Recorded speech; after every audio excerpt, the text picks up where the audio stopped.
et créer soi-disant un gouvernement parallèle au gouvernement du Mali. Vous avez entendu cette histoire. Ce n'est qu'une technique qui a existé dans le temps. Je vais vous prendre l'exemple de Ahmed Chalabi, l'Irak.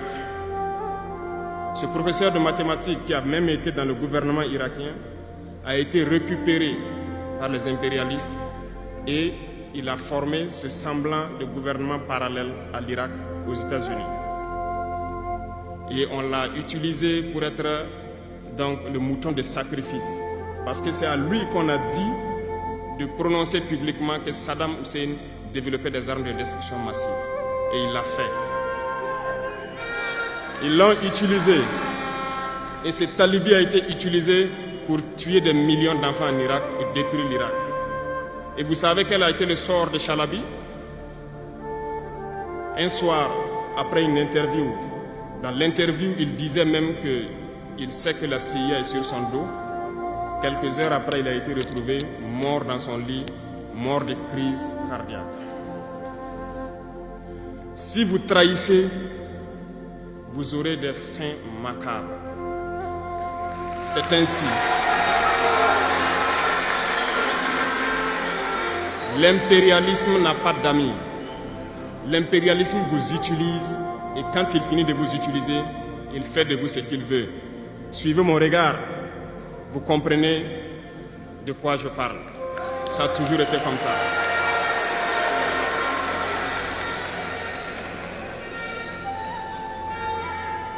Le troisième vice, c'est l'incompétence.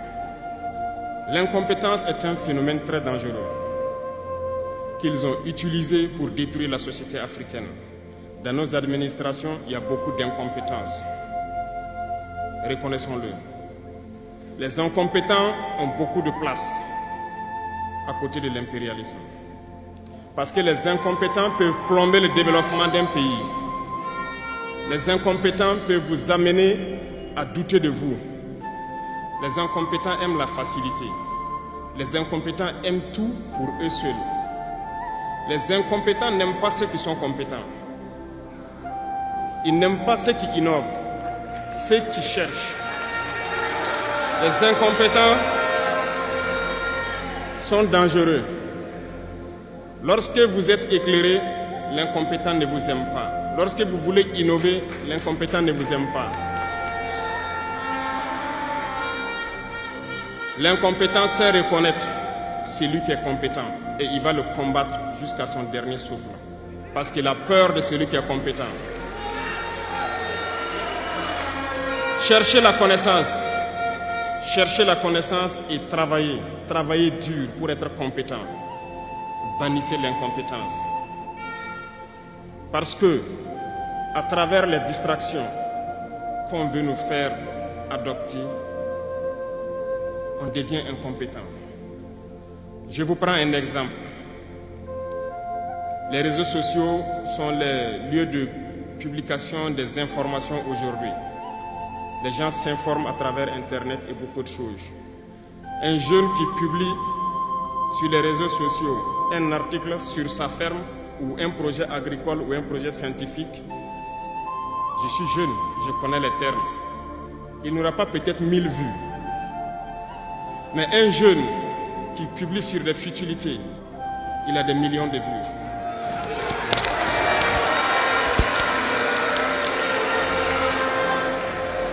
Justement, on veut vous faire perdre du temps dans les futilités. Prenez conscience. Intéressons-nous au travail et cherchons la connaissance. Cherchons la compétence. Se distraire, c'est bien, mais on doit travailler d'abord, avant de se distraire. Cherchez la connaissance, sinon vous perdrez du temps à ne rien faire. Et la jeunesse, c'est l'époque, c'est la période où il faut exploiter son temps à bon escient. Les impérialistes le savent. Voilà pourquoi ils vont multiplier tout ce qui est événement de distraction. Ils vont multiplier tout ce qui est événement qui peut vous détourner du travail pour que vous soyez des incompétents. Et en ce moment, quand vous êtes endormi, ont choisi les incompétents pour diriger tout ce qui est structure importante. Et vous n'avez le choix que de vous plier. Ne soyons pas incompétents, cherchons la connaissance. Les incompétents